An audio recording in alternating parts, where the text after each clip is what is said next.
इस बात को आज करीब 7 दिन हो चुके हैं और अब मैं आपको पूरी कहानी सुनाता हूँ कि भाई आपकी NX500 में प्रॉब्लम कब से आना शुरू हुई। Is it because of E20 fuel? Bike में चेक इंजन लाइट ब्लिप कर रही थी। इसलिए मैं आपसे रिक्वेस्ट करूंगा जो नए लोग NX500 लेने वाले हैं कि प्लीज ये देखो ये हो जाता है।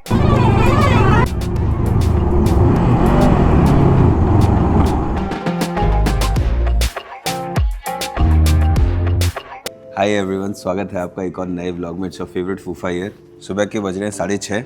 मैं अभी सो के उठा हूँ इसलिए मेरा मुंह सूजा हुआ है। Everything is good. तो सबसे पहले मैं अपोलोजाइज़ करना चाहूँगा हमारे रेगुलर सब्सक्राइबर्स से। ये अचानक से मैंने बीच में वीडियो डाला है।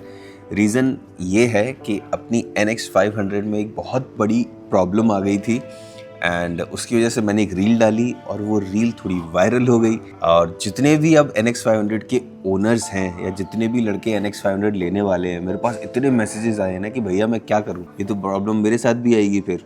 तो मैंने एक स्टोरी डाली अपने इंस्टाग्राम पे कि आपके जो जो क्वेश्चंस आप मुझे भेजो, I will take them. Because largely ऐसा है ना, जिन्होंने NX500 ली उन्होंने मेरे वीडियोज़ देखे ही हैं, तो अभी थोड़ा सा ना हिल गया है सबका।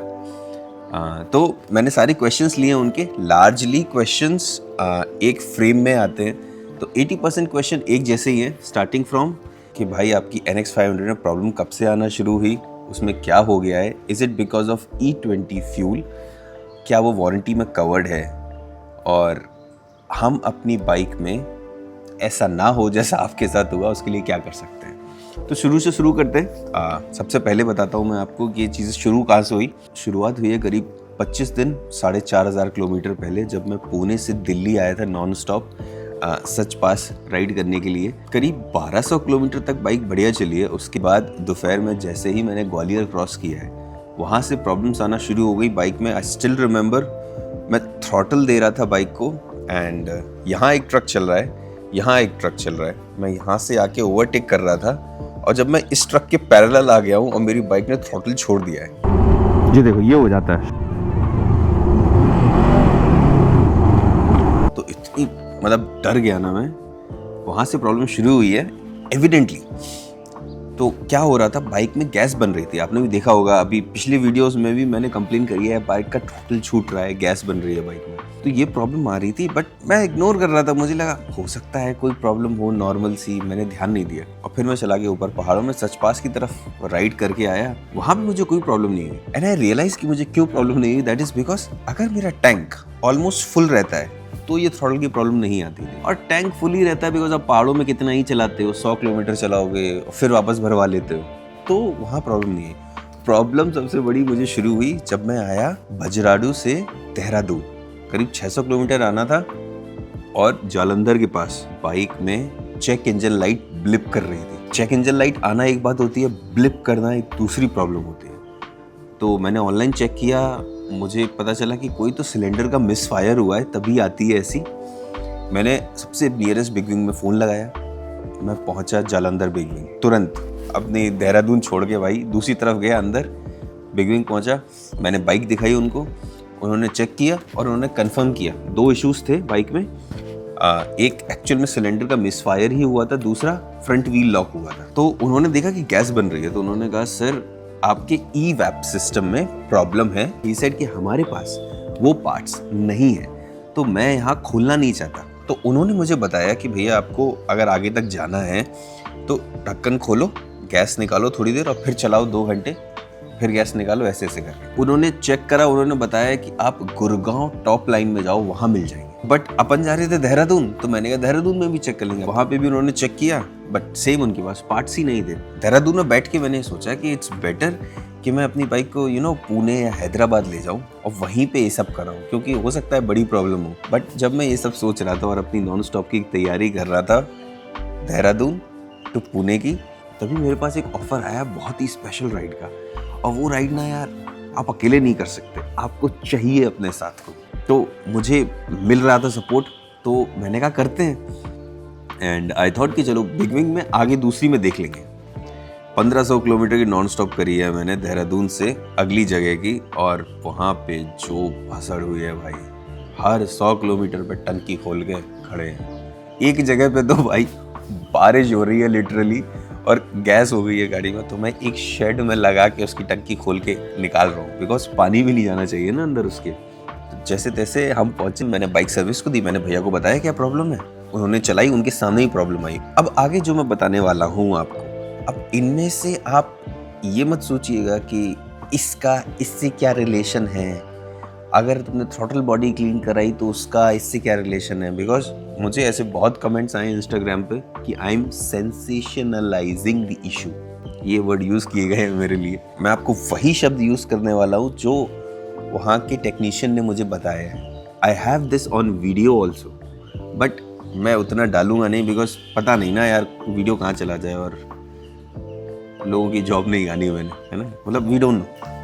एनीवेज, उन्होंने अंदर ईवैप सिस्टम चेक किया, वायर्स चेक किए, ऑल गुड था। उन्होंने बाइक चलाई, फिर भी इशू आ रहा है। प्रॉब्लम इतना बढ़ गया था कि भैया ने मुझे भेजा, जाओ इसमें XP95 डलवा के लाओ भैया, फिर मैं टेस्ट राइड और करूँगा इसको। मैं बाइक को लेके 100 मीटर आगे गली से मेन रोड पे आऊँ, गाड़ी बंद हो गई भाई, मेरे पीछे जाम लग गया। मैं पेट्रोल भराने भी नहीं जा पाया, वापस आया हूँ सर्विस सेंटर। तो भैया ने बताया कि भैया इट सीम्स लाइक कि ये E20 फ्यूल की प्रॉब्लम है। तब मैंने अपनी पहली रील डाली है जिससे इतना बवाल मच गया है NX500 ओनर्स के बीच में, राइडर्स ग्रुप में वो रील शेयर हो गई है and people are questioning me. Anyways, तो वापस से आते हैं बाइक की सर्विस के ऊपर। शाम हो गई थी, सुबह सुबह मैं आया था, तो उन्होंने बोला कि भैया 2 प्रॉब्लम हो सकती हैं, या तो आपके वॉल्व में प्रॉब्लम है या फिर आपके इंजन में प्रॉब्लम है। अब ये दोनों चीज़ें आती हैं कंपनी की सर्विस वारंटी में, मीन्स कंपनी चेक करेगी स्टेप बाय स्टेप और इस प्रोसेस में टाइम लगेगा। बट आपके अगले क्वेश्चन का जवाब देने के लिए सब कुछ वारंटी में कवर्ड था, इसलिए मैं आपसे रिक्वेस्ट करूंगा जो नए लोग NX500 लेने वाले हैं कि प्लीज़ एक्सटेंडेड वारंटी लेना ही, उसके बिना मतलब आप NX500 मत लेना। तो फिर अगला दिन हुआ, मैंने सोचा कि ख़त्म ट्रिप, फ्लाइट लेता हूँ, जाता हूँ पुणे। बट फिर मुझे लगा कि यार एक दिन और रुक जाते हैं, मतलब और क्लैरिटी मिल जाएगी। अगले दिन मैं पहुंचा हूँ तो भैया पूरी गाड़ी को खोल के बैठे हुए थे and the moment he looked at me, he called me, like इधर इधर आओ। उन्होंने मुझसे कहा ये तुम्हारा फ्यूल पंप है। उनके हाथ में था फ्यूल पंप पूरा खुला हुआ। उन्होंने कहा इसमें इतना कचरा भरा है ना कि थ्रॉटल में तुम्हारे पावर कहाँ से आएगी जब फ्यूल पंप ही पूरा खत्म हो रखा है तुम्हारा। उससे एक दिन पहले उसकी थ्रॉटल बॉडी क्लीन हुई थी, उसमें भी उन्होंने सेम चीज़ कही थी कि इतनी गंदी थ्रॉटल बॉडी नहीं होनी चाहिए जब तुम्हारी मैंने ही 1 साल पहले साफ करके दी थी। फ्यूल पंप एक ऐसी चीज़ है जो NX500 का अवेलेबल ही नहीं है। तो उन्होंने उसको खोला, पूरा साफ किया, वापस लगाया, बाइक चलाई 10 किलोमीटर। फिर उन्होंने मुझसे कहा भैया अब आप चला के देखो। मैंने चलाई 20-25 किलोमीटर, बाइक बढ़िया चल रही थी। अब नया फ्यूल पंप था नहीं, काम चलाओ के लिए ये सेटिंग बैठ गई। फ्यूल पंप आता है नया 22,000 का। दूसरी चीज़ आपने पूछी was it because of E20 fuel? Yes, अब आपने सुन ही लिया। तीसरी चीज़ वारंटी में कवर्ड होनी थी? यस, होनी थी। अगली चीज़ कि प्रांशु भाई हम NX500 लेने वाले, हमने बुक कर रखी है, अब लें कि ना लें? यार ये ना बहुत पर्सनल चीज़ है, बट ये चीज़ सोच के लेना भाई आप कि NX500 is not E20 compatible. उसके ऊपर स्टिकर E10 का ही लिखा है, उसके ओनर्स मैनुअल में भी वही लिखा हुआ है। आपको एज सच प्रॉब्लम नहीं होगी। अब सिंस आप जब मेरी आप बीती सुन चुके हो, 56,000 किलोमीटर पे मेरा फ्यूल पंप पूरा ख़त्म हो चुका है, तो आप मेक श्योर करना कि हर दूसरी तीसरी सर्विस में आप अपना फ्यूल पंप चेक कराते रहो। और ये शब्द अगेन मैं सीनियर टेक्नीशियन के शब्द बोल रहा हूँ, मैं नहीं यूज़ कर रहा हूँ। उन्होंने कहा है अपनी बाइक में XP95 ही डलाओ। आई नो कि आप लोग कहोगे XP95 E20 फ्यूल में क्या अंतर है, मुझे नहीं पता, मे बी उसमें ज़्यादा अच्छे क्लीनिंग एजेंट्स हैं इसलिए उन्होंने ऐसा कहा। ये आपके ऊपर है कि आप इस एडवाइस को यूज़ करना चाहते हो कि नहीं। पर टेक्नीशियन ने ऐसा कहा मुझसे कि ऑलवेज मेक श्योर कि आप XP95 डलाओ, मेक श्योर कि आप जियो BP का पेट्रोल डलाओ, वो बेस्ट है। एक चीज़ थी जो मैंने गलती करी थी, बीच बीच में हर 2-3 हज़ार किलोमीटर मेरे साथ होता था कभी कभी थ्रॉटल लैग। बट मैंने सोचा कुछ कचरा आ गया होगा, मेरी गलती है। हम हमेशा यही सोचते हैं कि मैंने ही कुछ गलत किया होगा। तो आप अपनी बाइक तुरंत चेक कराना। और ये मैं नसीहत देना चाहूँगा जो हमारे फेलो NX500 ओनर्स हैं कि भाई अगली बार जब भी आप सर्विस सेंटर जाओ, अपना फ्यूल पंप पूरा खुलवा के चेक कराना, ठीक है? और फिर अपनी कम्युनिटी में लिखना कि भाई मैं सही था कि नहीं।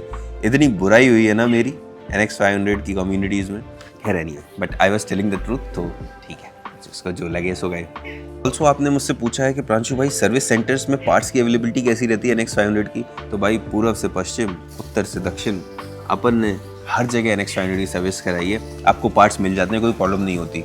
ज़्यादा से ज़्यादा मेक श्योर कि आप एक हफ्ते पहले फ़ोन कर दो कि मैं यहाँ पे आ रहा हूँ, भैया आपके पास पार्ट्स हैं कि नहीं। लार्जली मिल जाते हैं। अगर नहीं भी होंगे तो आप इस बिग विंग से उस बिग विंग में भेज सकते हैं। मतलब अवेलेबिलिटी है, पॉसिबिलिटी है, आप फ़ोन करो हो जाता है। मुझे आज तक कुछ ऐसा प्रॉब्लम नहीं हुआ पार्ट्स का। अभी मैंने अपनी बाइक का कॉन्सेप्ट चेंज कराया है, वो सडनली एक इशू था, चेंज हो गया। स्पार्क प्लग सडनली एक इशू था, अवेलेबल था, चेंज हो गया। तो बहुत सारे इश्यूज निकले हैं। ये एक नॉर्मल वेयर एंड टेयर होता है, बट सर्विस में समहाउ मिस हो जाता है। तो unless somebody is really looking for it, वो पता नहीं चलता। तो ये एक कंप्लीट स्टोरी थी जो मुझे आपको बतानी थी NX 500 के बारे में। बाकी अपनी बाइक आ गई है। आज बहुत एक्साइटेड हूँ मैं ट्रिप पे निकलने के लिए। छोटी सी ट्रिप है, पास में घूम के आ जाएंगे, just to make sure. 100 kilometer की है।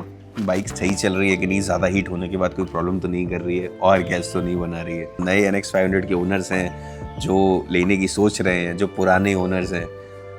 मैंने कुछ भी सेंसेशनलाइज नहीं किया है, जो मुझे बताया गया मैंने वही बोला है। ये चीज़ है NX 500 के साथ, तो जस्ट बी वेयर। मतलब कोई it's not a deal breaker, but it is there. I hope कि मैंने आपके सारे सवालों के जवाब दे दिए। अगर आपके और भी कोई क्वेश्चंस हो तो आप कमेंट में डाल देना, जवाब दे दूंगा मैं। Thank you.